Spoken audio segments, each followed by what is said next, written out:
Adolf Hitler was born on Easter Sunday on April 20th, 1887 at 6:30 p.m. He was baptized a Catholic. Among himself, Adolf had 5 other siblings. Gustav died at 2 in 1887. Otto died within a year of birth in 1887. Ida died at 2 in 1888. Edmund died at 6 in the 1990s.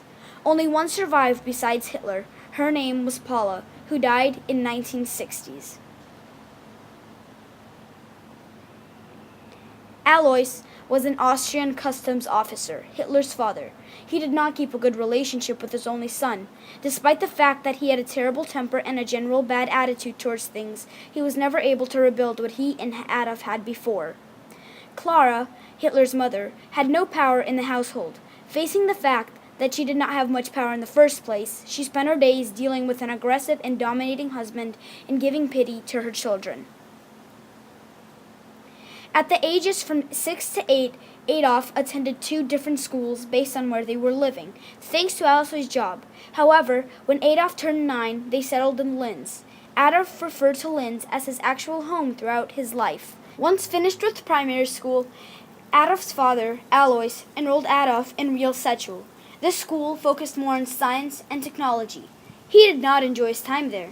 As Adolf began to grow up, he began taking interest in art and wanted to become an artist. He applied to Vienna, but he was denied and failed to get acceptance into the school. His grades were never stellar again. He became an average student. Before he was able to finish school, at the age of 14, his father had died. Adolf did not pity him. At the age of 16, he had finished school and promised that he would never go back. Adolf's losses could have played a big role in his later personality and style. He suffered quite the number of deaths before his. He lost 4 of his siblings, his father, and on December 21st, 1907, one of his greatest losses was when his mother had died. He loved her more than anything in the world. He lost her to breast cancer. In the muddy, lice-infested, smelly trenches of World War I, Adolf Hitler found his home. The thought, as though he had a purpose, a reason to be. Fighting for Germany, he finally began to live the way he wanted to. As new technologies started to come out, Hitler quickly fell in love with war. Some of the new technologies were tanks, planes, machine guns, long-range artillery, and shells. At the age of 25, Hitler already began volunteering by enlisting in Bavarian Regiment. After his first engagement against British and Bulgarians near Ypres, 2,500 out of 3,000 men in Hitler's regiment were killed, wounded, or missing in action. Hitler escaped without a single scratch. Throughout most of the war, Hitler had great luck avoiding life-threatening injuries. More than once, he was able to move away quickly as telepathic from a spot where moments later a shell exploded, killing or wounding everyone. Hitler, by all means, was an unusual soldier in unorganized manner and unmilitary bearing. Adolf was always ready for action and was always willing to go on the most dangerous missions. He was a very fast runner, taking messages back and forth from the command staff in the rear end of the fighting units near the battlefield. During the spare moments he had during the fighting, he would take out his watercolors and paint the landscapes of the war. Unlike his mates, he never complained. In fact, he lived, and he was drawn by war. He never cried because of the food was bad or the conditions. He never talked about women. He preferred art.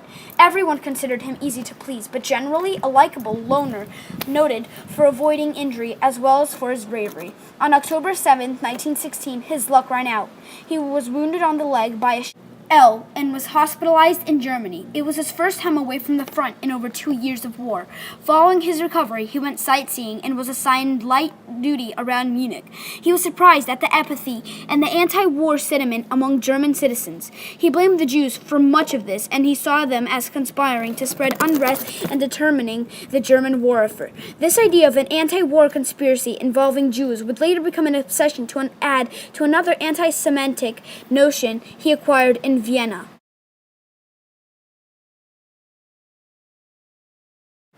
leading to the hatred of the Jews. He was later sent to the front again and sent back in the March of 1917. As a tide of war turned against the Germans and the mortal collapse along the front, Hitler became depressed. He would spend hours of sitting alone in the corner and then suddenly jumping up to his feet yelling, "Invisible foes of the German," indicating the Jews and the Marxists. October of 1918, he was temporarily blinded by a British chlorine gas attack near Ypres. He was sent home to a starving, war-weary country full of unrest. On November 10, 1918, a man announced that the war was over and that the Kaiser and the House of Hohenzollern had fallen. Adolf was devastated and blamed it on the Jews. In the early 1930s, the mood in Germany was grim. The worldwide economic depression had hit the country especially hard. Millions of people were out of work. Still, fresh minds in the peoples of was Germany's humiliating defeat 15 years earlier during World War I. The Germans lacked confidence in their government. These conditions paved the way for the rise of their new leader, Adolf Hitler, and the Nazi Party. Hitler was a powerful and spellbinding speaker who attracted many people to all of his speeches. The Nazis appealed especially to the unemployed young people and the members of the lower middle class. The party's rise to the power was very rapid and spread fast. Before the economic depression started, the party was unknown, winning only 3% of the populations toward the region in the elections of 1924. As the party became more popular in the elections of 1932, the Nazis collected 33% of the population's votes, more than any other party in the party. In the January of 1933, Hitler was appointed Chancellor. Many believed that the solution was finally found. In the March of 1933, the first concentration camp was built, Dachau.